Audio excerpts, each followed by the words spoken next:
पापा रहुआ काहे रो रहल बानी? ये बतावे के हमरा में हिम्मत नहीं खे और शक्ति भी नहीं खे बेटी। अगर तो राई जाने के बात है श्रीमती जी से पूछा।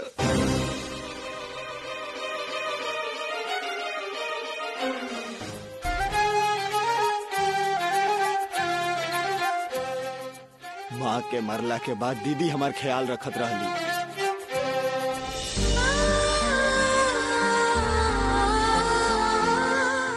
प्यार ममता वात्सल्य के मूर्ति हाथ से खिलावत रहली, लोरी गा के सुनावत रहली, निद्रा देवी के आवाहन करके सुख निद्रा में हमरा के सुतावत रहे हमार दीदी। मतलब तू संयोगिता के भाई हवा? हाँ। संयोगिता कैसन बाड़ी? रउआ कारण से अबू अच्छा नहीं क्या गुरुजी? पहले वाली संयोगिता मर गई बिया।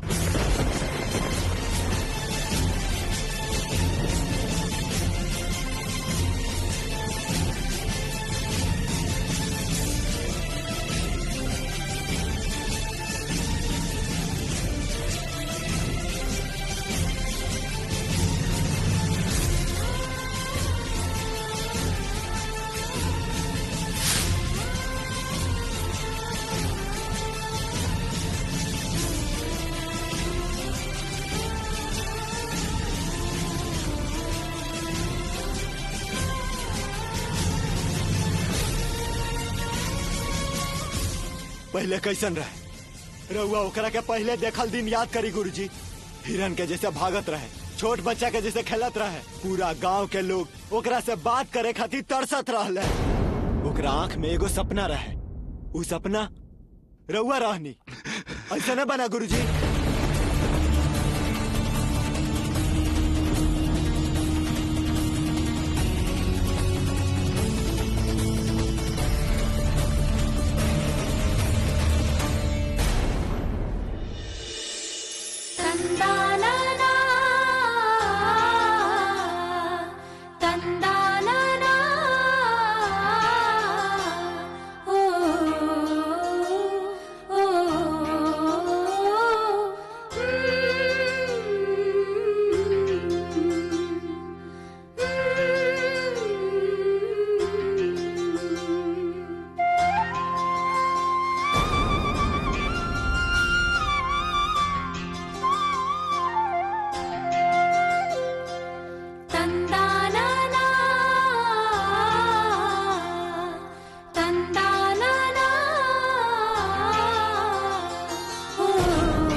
बस हो गई तू लोग के हरी कथा।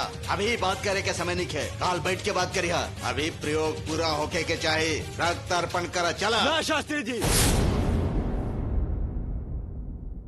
फैसला अभी होके के चाहिए। अभी के अभी फैसला कैसे हुई सूर्यांश? अभी हल चाहिए। कौन समाधान चाहिए? दीदी से गुरुजी के अभी शादी करे के पड़ी।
के इंतजार करत रहनी और तू दोनों ऐजा आईबा हमके पता रहे। का भइल?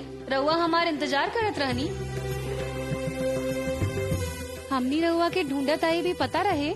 पता रहे तहरा लोग के हरकत अच्छा से पता रहे हमके पता न रही का। हमनी के हर बात रउआ के जानल जरूरी बा मास्टरनी जी। राउर बात बिना सुनले हमनी के का कर सकत बानी? तू लोग के रखे वाला हर पहला कदम माँ के आज्ञा से ही रखाला। मनुष्य के हर कदम के फैसला उहे लेवेली मास्टरनी जी।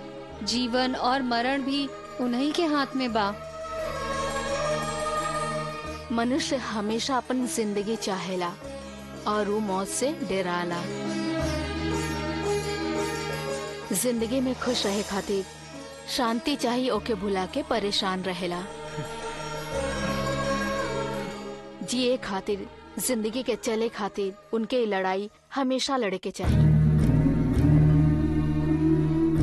यह जीवन के नियम हा। मतलब जीवन की कीमत का हो?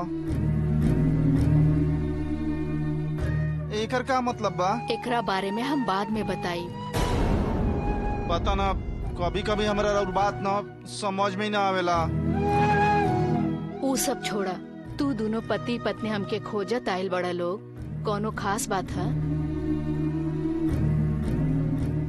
रउआ कह देले बानी की इंतजार करत रही, तो रउआ सब जानत हो कब ना?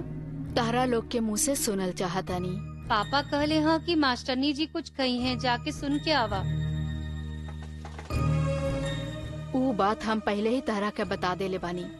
शेखर खातिर ई नया बात होखी। कौन बात मास्टरनी जी? तहके भी वो बात याद नहीं खे का बंगारी? तू लोग से एगो महान कार्य होखे वाला बा, उस क्षेत्र के दर्शन।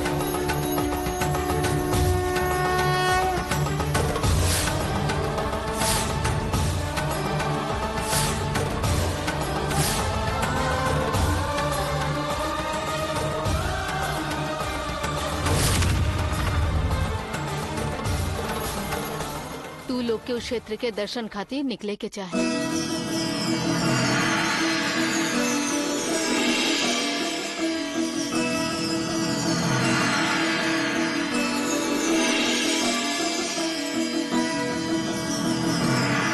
हम पहले ही बात पापा से कहले रही, लेकिन वो हमरा डांट देले। दादी भी हमरा के कहले रही कि कोनो जरूरत नहीं के पुण्य स्थल जाए के। लेकिन पापा आजकल कुछ बदलल दिखाई दे रहल बाड़े। पुण्य स्थल के दर्शन खातिर मान गईल बाड़े। खाना खाए घरी तार पापा और सुनीता मौसी रोवत रही, ओ बारे में पूछा ना। हाँ मास्टरनी जी, आज खाना खाए के समय पापा रोवत रहन, कुछ नहीं था, कुछ भी ना बतावत रहन। और मौसी भी बहुत दुखी रहली, दोनों के आंख से आंसू बहत रहे। हम का भइल पूछनी तो कौनो जवाब ना देले। कुछ बात के हमनी के फालतू में ना सोचे के चाहे लाली, परेशानी बढ़ेला। जे जैसे बा ओकरा के वैसे ही रहेदा। शेखर से कुछ मत पूछी है, ओकर दुख उहे सही, ओसे कुछ मत पूछिए तू। मतलब तू लोग के पुण्य स्थल के दर्शन खातिर निकले के चाहे।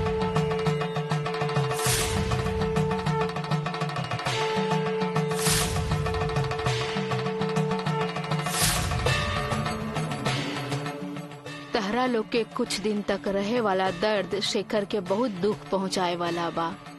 ई हो सकेला मास्टरनी जी, पापा हमरा बिना नईखन रह सकत, यही से वो ऐसे कहले हो की है। हमनी के जाए वाला पुण्य स्थल के नाम का है? स्वर्णपुरी पुण्य स्थल।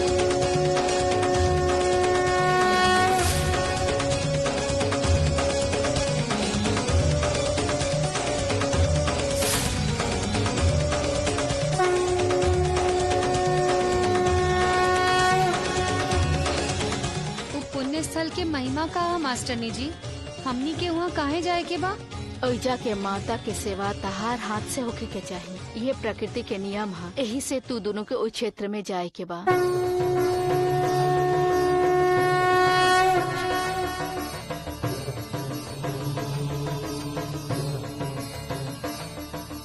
तू जवन स्वर्णपुरी पुण्य स्थल जा रहल बाड़ा, श्री लक्ष्मी माँ भगवती के मंदिर बा ओइजा।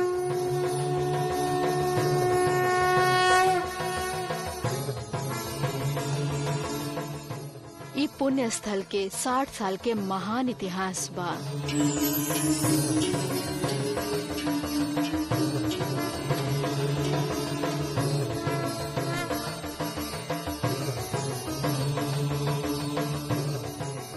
और साथ में एगो समस्या भी बा,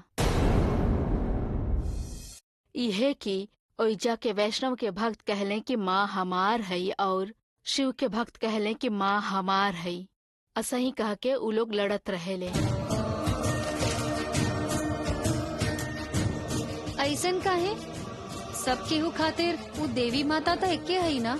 लेकिन ई बात स्वर्णपुरी में रहे वाला लोग के समझ में ना आवेला।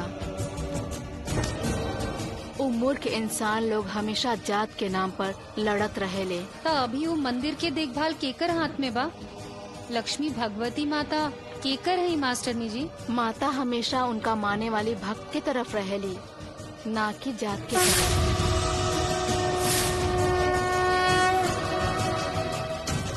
लोग के कहला के मुताबिक श्री लक्ष्मी भगवती माई के मंदिर, जहाँ लक्ष्मी और माता पार्वती दोनों एक के साथ रहेली।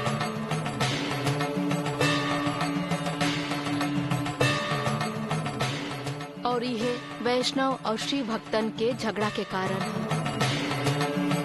साफ साफ कही तो श्री लक्ष्मी माँ भगवती के मूर्ति के माथा पर शिव भक्त लोग 2 सफेद रंग के कुमकुम लगावे हैं।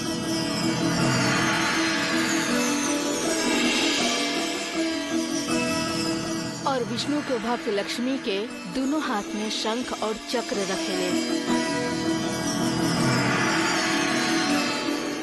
शिव और पार्वती के तरह उनकर हाथ में त्रिशूल और चाकू भी रहेला।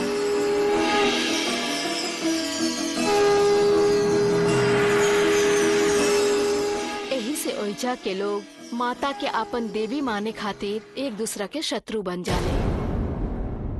हमने वहाँ जाके क्या करब जहाँ खाली बुरा लोग ही बने? बुरा लोग के अच्छा लोग में बदलल ही तहर काम है बंगारी।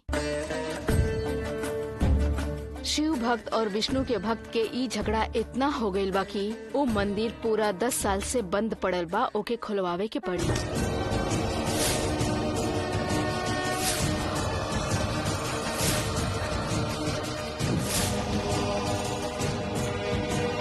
अब तू लोग के इहे काम है कि जाके ओइजा के बंद पड़ल श्री लक्ष्मी और माँ भगवती के मंदिर के खुलवावा और पुण्य के काम करल।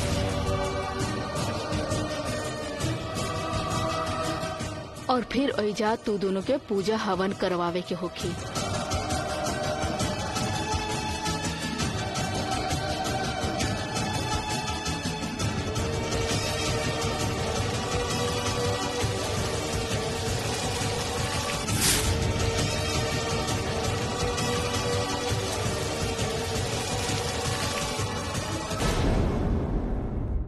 ना, ये संभव नहीं खे।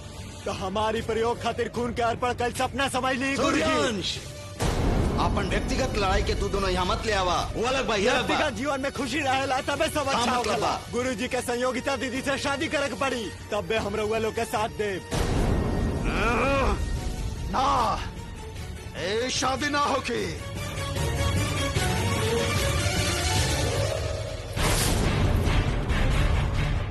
तू का सांचे संयोगिता के भाई हवा का। हम उनकर भाई हैं, ये साबित करे खातिर हमरा का सबूत देवे के पड़ी? सबूत से चाहत के पूरा नहीं खे कल जा सकत सूर्यांशु। मतलब ई काल रुद्र सिद्धेश्वर कल्कि के मन में हमरा दीदी खातिर जगह नहीं के का? ना, ये बात के हमरा आँख में आँख डाल के बोली गुरुजी। संयोगिता के नाम लेते रहुआ मन में कुछ तो बात आई लो, सच सच बोली गुरुजी। हमें बात के यहाँ बंद करके यहाँ से निकल जाये। ए तांत्रिक के मन में प्यार व्यार रिश्ता नाता खातिर कोनो जगह नहीं खे सूर्यांशु।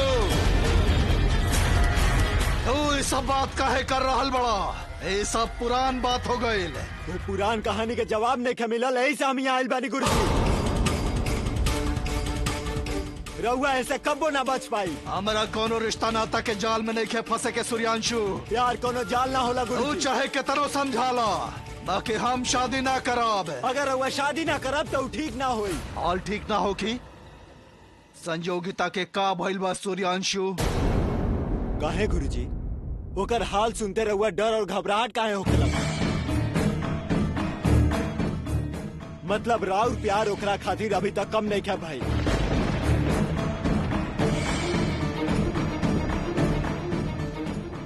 होते हुए भी रउआ शादी से काहे मना कर रहल बानी?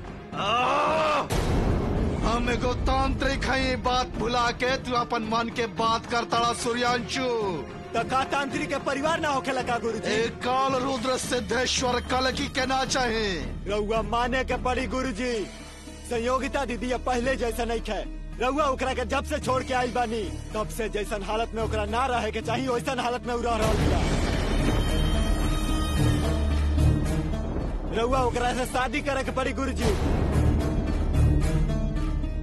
रउआ प्यार से ओकरा अंदर के नफरत के प्यार में बदलल जा सकता।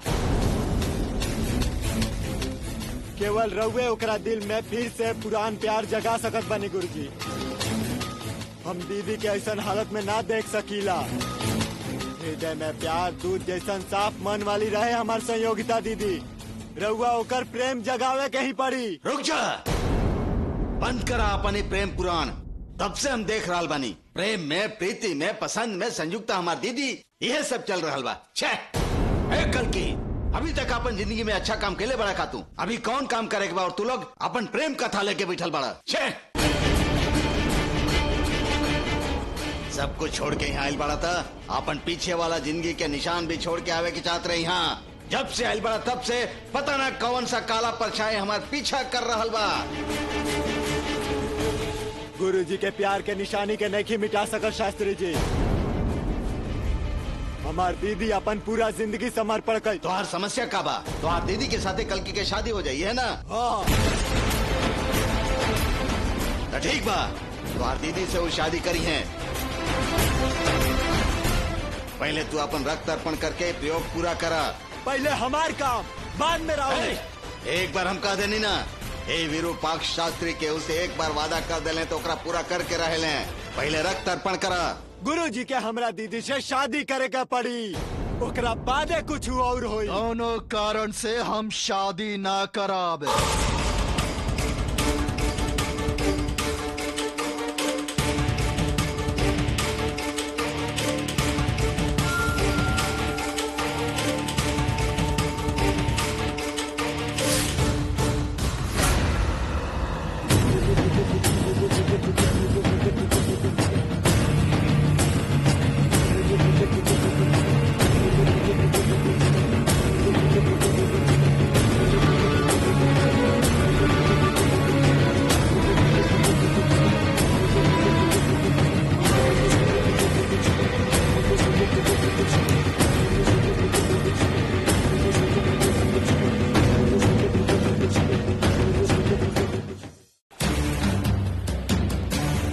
ना भेजब, हम बिल्कुल ना भेजब एके। रउआ ई बात के 10 बार कही चाहे 100 बार कही, हम एके कहीं ना भेजब। तू समझे के कोशिश कर ललिता। वो 2 महीना में वापस आ जाई। ओकरा उस क्षेत्र में जाए के पड़ी। माता के संकल्प बा, वो पूरा करे के पड़ी। ई का हाजी माँ के संकल्प? अभी अभी एकर शादी भइल बा। अपन नया संसार छोड़ के तीर्थ स्थल जाए के माँ के संकल्प हका। और ये बात माँ के रउआ के कही हा? समझे के कोशिश कर ललिता, बेकार में जिद मत करा। हम बिल्कुल ना मानब। रउआ के जे कहे के बा कही। हमने की लड़की परिवार में खुश बिया, ओकरा के साधु बना के मंदिर भेजे चाहतनी। ऐसन बात नहीं खे। ऐसन वैसन मत कही। हम राउर बात ना मानब मतलब ना मानब, समझ गई नी ना?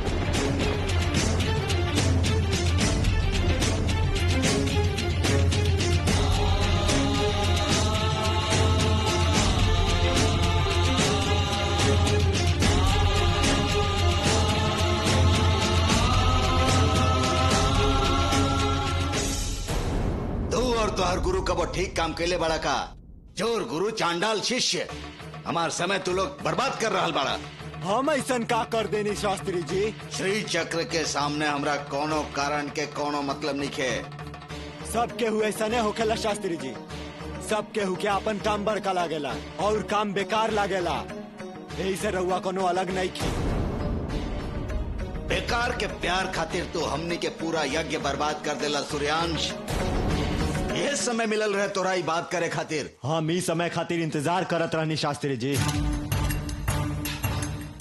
ठीक बा, तोहार समस्या का बा बतावा। तोहार दीदी के शादी कल से करावे के बा?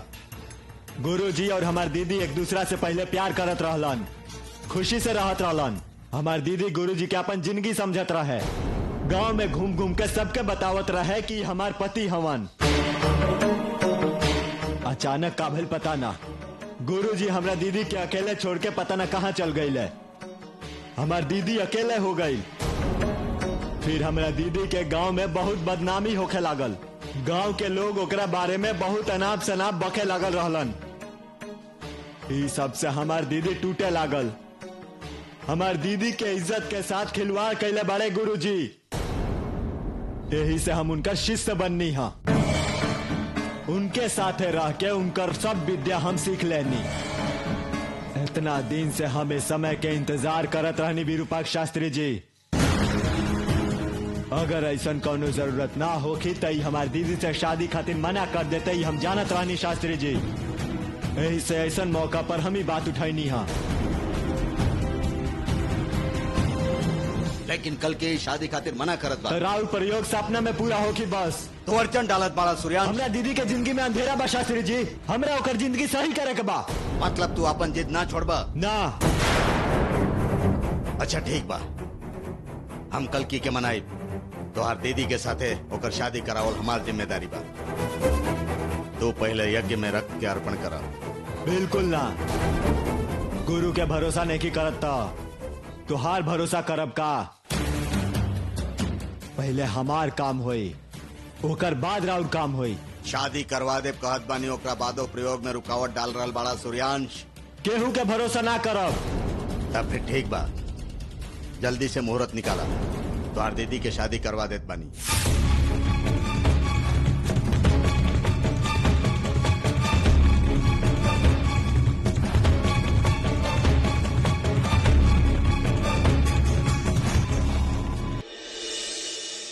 ओ दामाद जी, इतना आराम से कहे बैठल बाड़ा? ई देखे खातिर दुगो आँख कम पड़ जाई।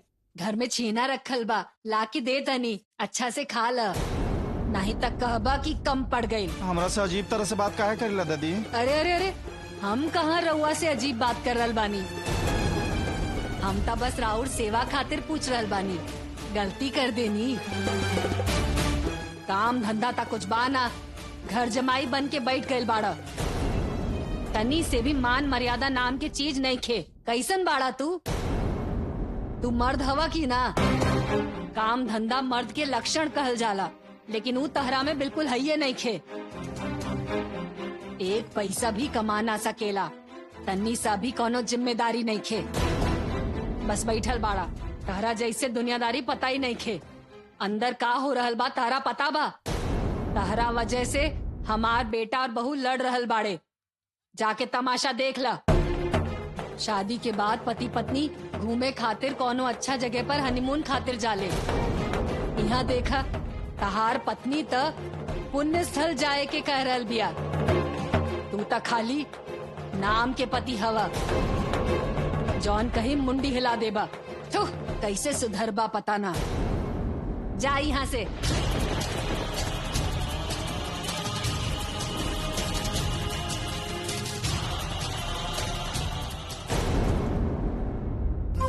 सुना कल की, अभी तुहार शादी होके से ज्यादा जरूरी बा पुण्य शक्ति के पैदा कैल। तू अभी शादी कर ला। तू जब तक ओकरा से शादी ना करबा तब तक वो अपन रक्त अर्पण ना करी। जिद करके बैठल बा। सूर्यांश, तू ही बताओ हम का करी? हम में कुछ नहीं कर सकत विरूपाक्ष। हम एगो तांत्रिक हैं और हमरा खातिर शादी कैल ए जन्म में संभव नहीं खे। तांत्रिक हो के एगो लड़की से प्यार कर सकत बड़ा, लेकिन शादी नहीं कर सकत। ये सब पुरान बात है विरूपाक्ष। अब हम देव ना हैं। काल रुद्र सिद्धेश्वर कल की तांत्रिक के प्यार के मतलब समझ में ना आवे विरूपाक्ष। तो फिर सूर्यांश के ऊपर बहुत प्यार जतावत रहला ना। संयोगिता के नाम लेते तू तड़पत रहला, वो कैसे?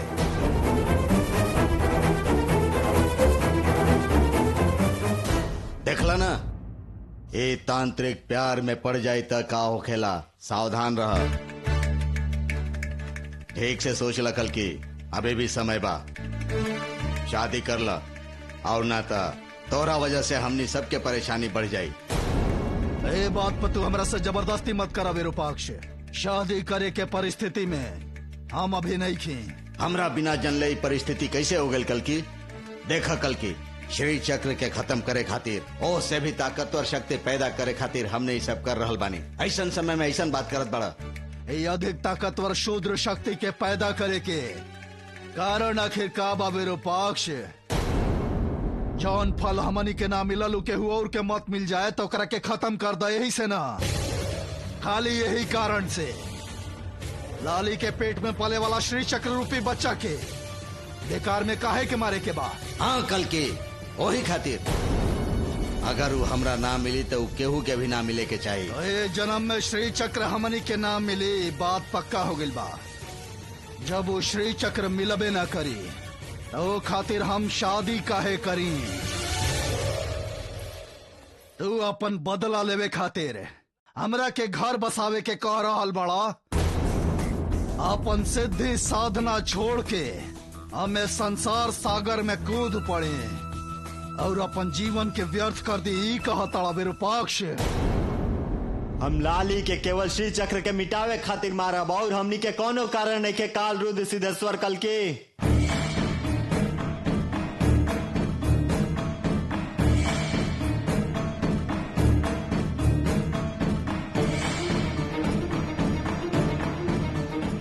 हाँ, लाली के मारे के केवल यह कारण नहीं है जौन चीज हमनी के ना मिले के चाहिए और केहू के ना मिले, बल्कि और कोनो भी कारण बा। एकरा अलावा और का कारण हो सकेला? हमरा के शादी करवावे खातिर तो बाप बेटा मिल के नाटक कर रहल बड़ा। हम कोनो कारण से भरोसा ना करा। तहरा के शादी खातिर मनावे से हमरा का फायदा हुई काल रुद्र सिद्धेश्वर कल के? बेकार के छोट छोट कारण खातिर तंत्र का इस्तेमाल करे वाला हम ना हई।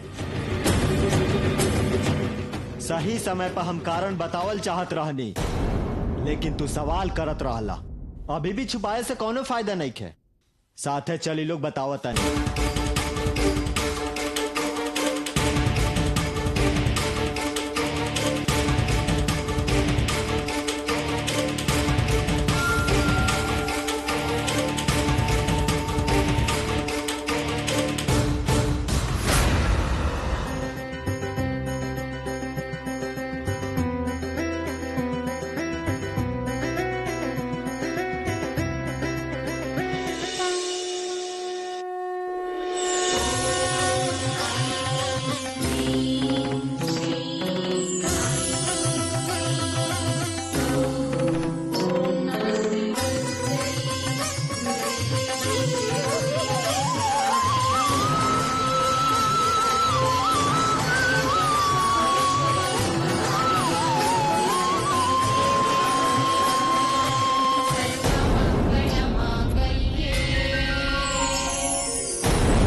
लाली, तहरा कोनो आवाज सुनाई देलस हा का? का आवाज दादी? ऐसन आवाज आ रहल बा जैसे कि वो प्राणायाम कर रहल बा। ऐसे लागता जैसे मंत्र पढ़ रहल बा।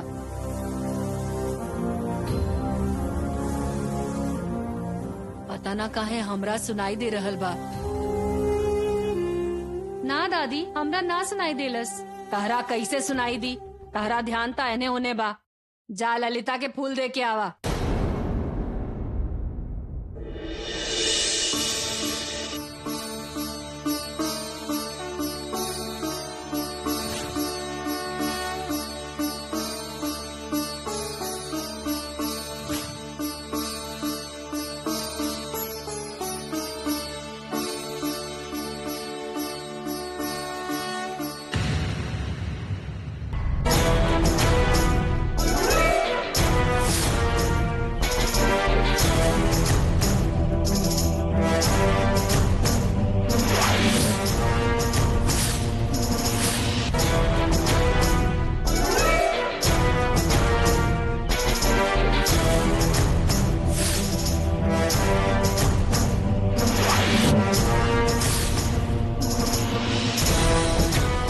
श्री चक्र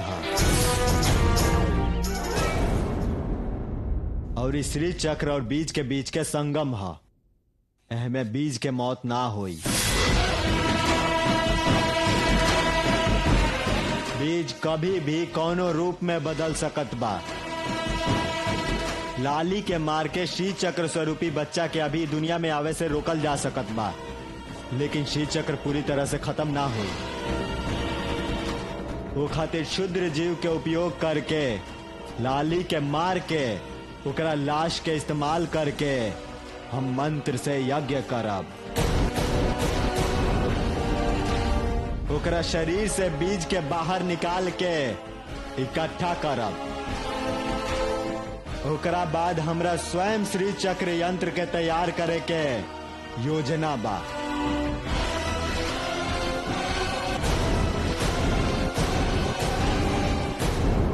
जौन वामाचार प्रयोग कल चाहत बड़ा ओकर उद्देश्य बदला लेल नहीं खे। केवल बदला लेवे के सोच के तो हम ही प्रयोग के ना करब काल रुद्र सिद्धेश्वर कल की। हमरा खातिर लाली जरूरी नहीं खे, श्री चक्र जरूरी बा। लाली के मार के ओकरा शरीर से बीज के निकाल के श्री चक्र यंत्र के बनावल ही हमारी योजना बा।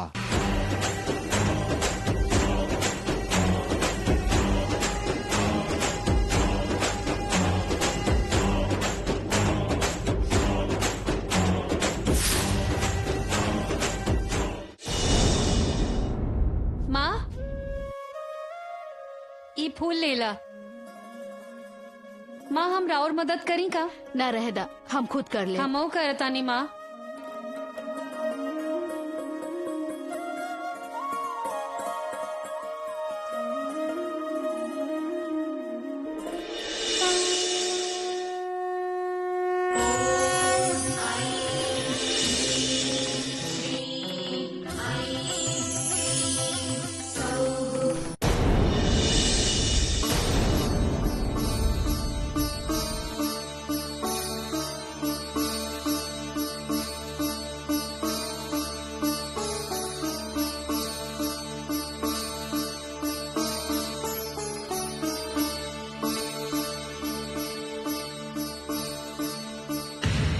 लाली, तारा कोनो श्लोक सुनाई दिलस का?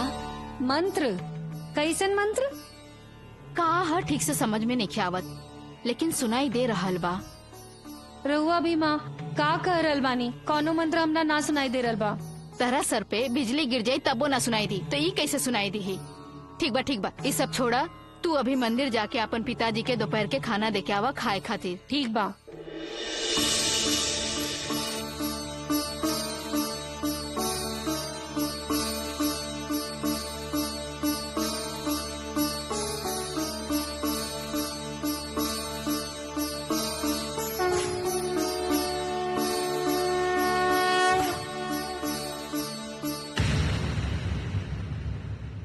ज्योतिषी जी, हम एगो बहुत बड़ समस्या में फंस गइल बानी। कैसन समस्या? का हो? हम कितनो कहत बानी त ललिता लाली के क्षेत्र दर्शन खातिर भेजते नहीं की। ओकर समाधान का करे हमरा समझ में नहीं आवत ज्योतिषी। ऐसन का है? ओकरा का समस्या बा? कहत बड़ी की नया शादी भइल बा दोनों के, तीर्थ स्थल पर काहे भेजत बानी? अभी उस सब के अपन परिवार चलावे के समय बा, यही कहत बड़ी ललिता। वो लाली से बहुत प्यार करेली ज्योतिषी जी, यही से भेजे खातिर मना करत बड़ी। बेचारी उ माँ हई, बेटी खातिर दुखी हुई है। सुना, कुछ करके तोके मनावे के हुई। हम कैसे मनाई ज्योतिषी जी? सच बता नहीं की सकत, चुप रह नहीं की सकत। खाली 2 महीना खातिर भेजे के बात करत बने तो इतना दुखी बड़ी। अगर ओकर अल्पायु के बात पता चली तब? बेटी अल्पायु बिया कहत तो हमरा लागत बा पत्नी के खो देवे के पड़ी ज्योतिषी जी। ललिता बहुत कोमल बाड़ी।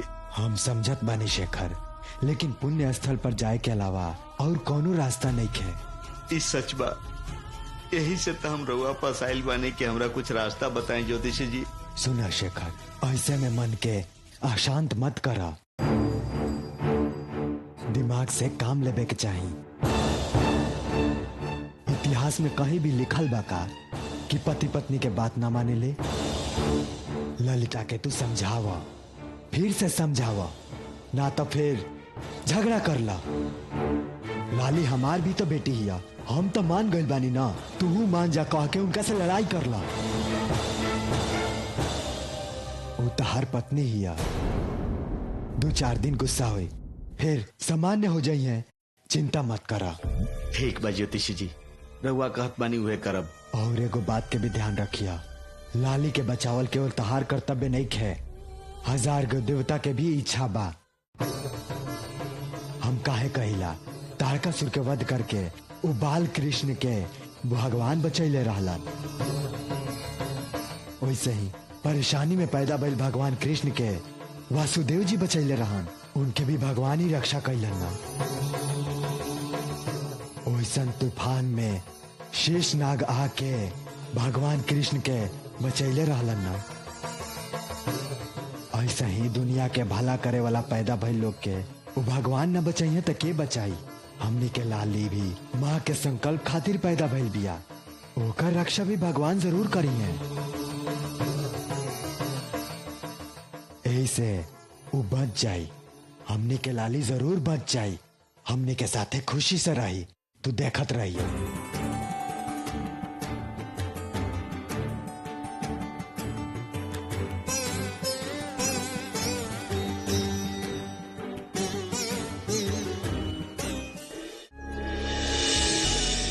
सुना बंगारी, आज दादी और माँ पता ना काहे बहुत अजीब बात करत रही। तहरा कुछ सुनाई दे रहल बा पूछत रही। हमरा तो कुछ सुनाई ना देत रहे। तहरो कुछ सुनाई दे रहल बा बंगारी? वैसन का सुनाई देत रहे? कॉल लोग कहत रही कोनो मंत्र, पता ना कैसन मंत्र रहे। तहरा भी कुछ सुनाई देला सका बंगारी? ना तो हमारा तो ऐसा कुछ सुनाई ना दिला सा। हम जानत रही प्यारा बंगारी। गाल दुखाता, छोड़ा। दर्द हो रहल बा, चला।